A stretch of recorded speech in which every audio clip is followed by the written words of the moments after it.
आइए हम शुरू करते हैं विद्युतीय द्विध्रुव के कारण विद्युतीय क्षेत्र। तो विद्युतीय द्विध्रुव के कारण विद्युतीय द्विध्रुव के कारण विद्युतीय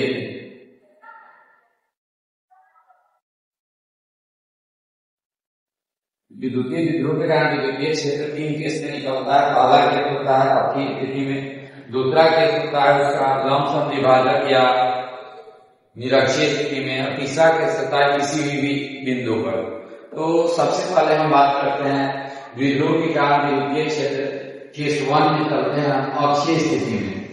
अक्षीय स्थिति में यदि कोई बिंदु स्थित है, कहता है द्विध्रुव के कारण अक्षीय स्थिति में कोई बिंदु स्थित है तो उस बिंदु पर विद्युतीय क्षेत्र का मान क्या होगा। तो पहले हम पढ़े हैं द्विध्रुव का निर्माण कैसे होता है, द्विध्रुव आघूर्ण क्या कहलाता है। तो सबसे पहले तो द्विध्रुव का निर्माण करना होगा। तो द्विध्रुव के निर्माण के लिए आप जानते हैं कि सबसे पहले क्या होता है, प्लस की वजह होता है और एक क्या होता है, माइनस की वजह होता है। दोनों यदि एक दूसरे से बहुत कम दूरी पर यदि ए और बी बिंदु पर स्थित है तो उनके बीच की लंबाई को क्या कहते हैं, द्विध्रुव की लंबाई कहते हैं। मिलाने वाली रेखा का मध्य बिंदु क्या कहलाता है, द्विध्रुव का केंद्र कहलाता है। अब ये द्विध्रुव का निर्माण हो चुका है। समान परिमाण के विपरीत आवेश से एक दूसरे से अल्प दूरी पर स्थित है, द्विध्रुव का क्या होता है, निर्माण होता है। अब हम बात करते हैं अक्षीय स्थिति में। सबसे पहला केस मेरा यही है कि अक्षीय स्थिति में किसी बिंदु पर विद्युतीय क्षेत्र का मान क्या होगा। अक्षीय स्थिति में किसी बिंदु पर विद्युतीय क्षेत्र का मान को ज्ञात करने के लिए सबसे पहले एक्सिस क्या होता है, तो दोनों पॉइंट ए और बी पॉइंट को मिलाने वाली रेखा जिसकी क्या कहलाएगी, अक्ष कहलाएगी।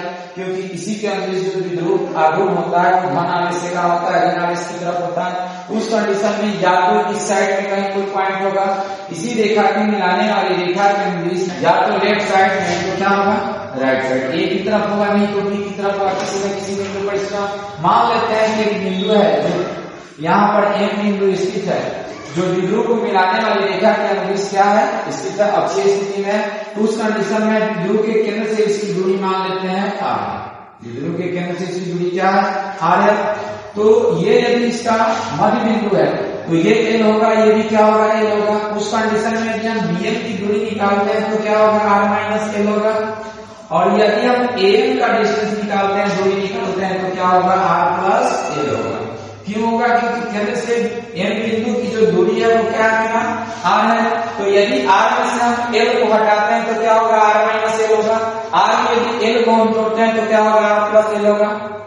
अब बात आती है कि विद्युतीय एक तक आती है, क्योंकि धन आवेश के कारण विद्युतीय क्षेत्र क्या होता है, बाहर की तरफ, और ऋण आवेश के कारण विद्युतीय क्षेत्र क्या होता है, अंदर की तरफ। यदि धन आवेश की बात करते हैं तो धन आवेश के कारण विद्युतीय क्षेत्र मेरा ये होगा, वो क्या होगा, बाहर की तरफ होगा।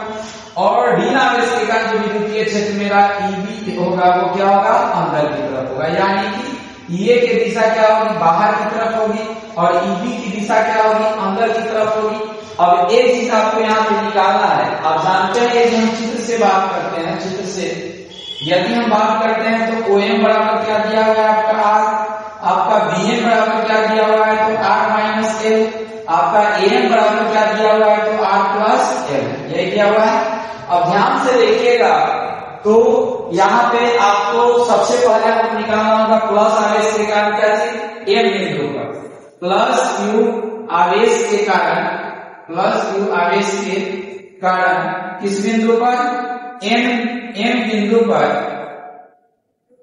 विद्युतीय क्षेत्र। m बिंदु पर यदि हम विद्युतीय क्षेत्र निकालेंगे प्लस q आवेश के कारण m बिंदु पर विद्युतीय क्षेत्र, प्लस q आवेश के कारण विद्युतीय क्षेत्र क्या है, बाहर की तरफ है, यानी E क्या होगा, E। आप जानते हैं कि बिंदुवत आवेश के कारण विद्युतीय क्षेत्र का फॉर्मूला, एक छोटा सा पॉइंट हम यहाँ लिखते हैं, बिंदुवत आवेश के कारण, पॉइंट चार्ज के कारण, पॉइंट चार्ज के कारण किसी बिंदु पर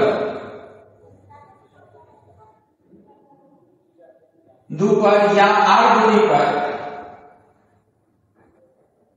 विद्युतीय क्षेत्र का फॉर्मूला होता है KQ बटा R स्क्वायर, KQ बटा R स्क्वायर। उसके हिसाब से ये बराबर क्या होगा, तो K गुना Q आर की जगह पर क्या होगा आपका एम का स्क्वायर, यानी आपका ये बराबर क्या होगा सर के क्यू बटा आर प्लस एल का होल स्क्वायर। ये इक्वेशन क्या होगा फर्स्ट। अब हम निकालते हैं यहाँ पे माइनस म्यू आवेश के कारण, किस कारण माइनस म्यू आवेश के कारण, आवेश के कारण एम बिंदु पर विद्युतीय क्षेत्र, एम बिंदु पर यदि हम विद्युतीय क्षेत्र निकालते हैं तो सेम वही केस चलेगा। ईबी बराबर क्या होगा के क्यू बटा क्या होगा बीएम का स्क्वायर, यानी ईबी बराबर आपका क्या आएगा के क्यू बटा आर माइनस एल का होल स्क्वायर। ये इक्वेशन क्या होगा सेकेंड। यहां तक बात जो है सो क्लियर है। कहता है कि प्लस क्यू आवेश तथा माइनस क्यू आवेश एक दूसरे से जुड़े दूरी पर स्थित है। द्विध्रुव का केंद्र क्या है ओ है, ओ से आर दूरी पर अक्षीय स्थिति में एक बिंदु क्या स्थित है एम स्थित है। अब एम स्थित है तो चित्र से हम यदि चलते हैं तो प्लस क्यू आवेश के कारण विद्युतीय क्षेत्र क्या होता है बाहर की तरफ ए, माइनस क्यू आवेश के कारण विद्युतीय क्षेत्र क्या होता है अंदर की तरफ ईबी। अब यहाँ पर चित्र के अनुसार हम लिखते हैं चित्र से आपको, तो प्लस क्यू आवेश के कारण एम बिंदु पर विद्युतीय क्षेत्र ई बराबर के क्यू बटा एम का स्क्वायर ये होगा।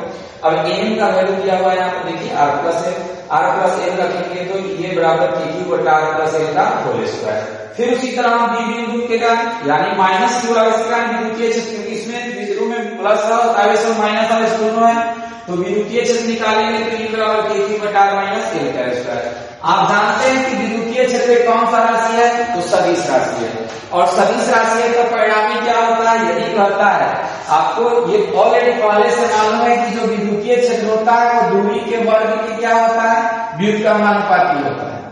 किसी भी बिंदुवत आवेश के कारण जो उत्पन्न विद्युतीय क्षेत्र होता है वो दूरी के वर्ग में क्या होता है व्युत्क्रमानुपाती होता है। तो दूरी अधिक होगा तो विद्युतीय क्षेत्र का मान क्या होगा कम होगा, और दूरी यदि कम होगा तो विद्युतीय क्षेत्र का मान क्या होगा अधिक होगा। तो उस कंडीशन में यदि आप देखेंगे तो यहाँ पर इस एम बिंदु की यदि बात करते हैं तो यहाँ से आपका जो एम है वो ग्रेटर देन क्या है बीएम है।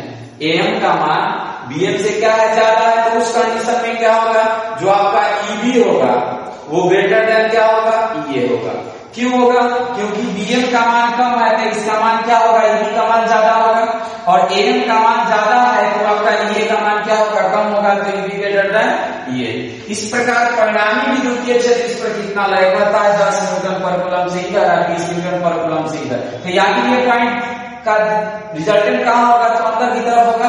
तो उस कंडीशन में यदि हम परिणामी विद्युतीय क्षेत्र ई बराबर निकालते हैं तो क्या आएगा ईबी माइनस ईए, ईबी माइनस ईए, क्योंकि ईए का मान ज्यादा है और ईए का मान क्या है कम है। तो यहाँ पर हम ईबी का मान लिखते हैं तो क्या है देखिएगा के क्यू बटा आर माइनस एल का होल स्क्वायर माइनस के क्यू बटा आर प्लस एल का होल स्क्वायर। यही क्या होगा। अब यहाँ से हम के क्यू कॉमन कर लेते हैं तो के क्यू जैसे ही कॉमन होगा तो आप ध्यान से देखिएगा sir 1 by R minus L का होल स्क्वायर माइनस 1 बटा आर प्लस एल का होल स्क्वायर यही आएगा। अब ध्यान से देखिए सर, अब कहता है के क्यू, अब यहाँ से इसको हम यहाँ लिखते हैं तो क्या होगा आर प्लस एल का होल स्क्वायर, और यहाँ लिखते हैं तो क्या होगा आर माइनस एल का होल स्क्वायर, और बटा क्या होगा सर बटा आपका होगा आर माइनस एल का whole square into R plus L का whole square.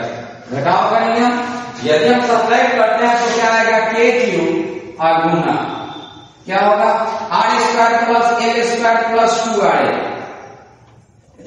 Are square plus L square plus 2 और यदि हम बात करते हैं तो यहाँ क्या होगा minus R square minus L square, और यहाँ क्या होगा सर प्लस 2 RL, और बटा क्या होगा R square minus L square का होल स्क्वायर यही आएगा। ये से ये दोनों खत्म हो जाएगा। अब हम इसका रिजल्ट निकालने का प्रयास करते हैं, तो रिजल्ट के लिए हम क्या करते हैं इसको यहाँ पर यदि हम समीकरण को लिखते हैं तो क्या आएगा सर के क्यू गुना यहाँ क्या आएगा सर के क्यू गुना 4RL बटा क्या होगा आर स्क्वायर एल स्क्वायर का होल स्क्वायर, के क्यू गुना 2L गुना 2R, अब बटा क्या लिख सकते हैं हम R square minus L square का होल स्क्वायर। अब ध्यान से देखिए k क्यू गुना 4rl को लिखे हैं k गुना q गुना 12 गुना 2r बटा r square minus l square का होल स्क्वायर। अब देखिए हम जानते हैं कि p बराबर क्या होता है, विध्रुव आगम p बराबर q गुना 12, तो q गुना 12 की जगह पर यदि हम p रख देते हैं तो आपका e बराबर आएगा k p गुना 2r अब बटा क्या होगा r square minus l square का होल स्क्वायर। अब एक चीज और देखना है, ध्यान से देखिएगा, कहता है विध्रुव की जो निर्माण होता है उसमें दोनों के बीच की लंबाई क्या होती है, बहुत ही कम होती है, तो r की तुलना में l का मान बहुत छोटा है, तो l को लगभग क्या मान लेंगे हम, 0 मान लेंगे। यदि लिखता है यदि r ग्रेटर देन l, तो l अप्रॉक्स क्या होगा 0, l जो होगा मेरा 0 के क्या आएगा बराबर आएगा, वहां से आपका रिजल्ट निकलेगा e बराबर 2kpr बटा क्या होगा r स्क्वायर माइनस 0 का स्क्वायर का होल स्क्वायर। यदि हम फिर इसको करते हैं तो e बराबर आएगा आपका kp गुना 2r अब बटा लिख सकते हैं r का पावर 2 कट गया तो क्या होगा kp 2kp बटा क्या होगा r क्यूब। विद्युतीय क्षेत्र जो होता है द्विध्रुव के कारण अक्षीय स्थिति में विद्युतीय क्षेत्र का फॉर्मूला क्या होता है K2 Kp बटा R क्यूब या 1/4 पाई एप्सिलॉन नॉट P बटा R क्यूब, 2P बटा R क्यूब। यदि हम यहाँ से बात करते हैं तो एक नजर इस पर डालते हैं, या प्लस क्यू आवेशक या माइनस क्यू आवेशक दोनों एक दूसरे से 12 दूरी पर स्थित है, दोनों के मिलाने वाली रेखा का मध्य बिंदु O है, यही होगा। चलिए यहाँ से यहाँ तक। Thank you.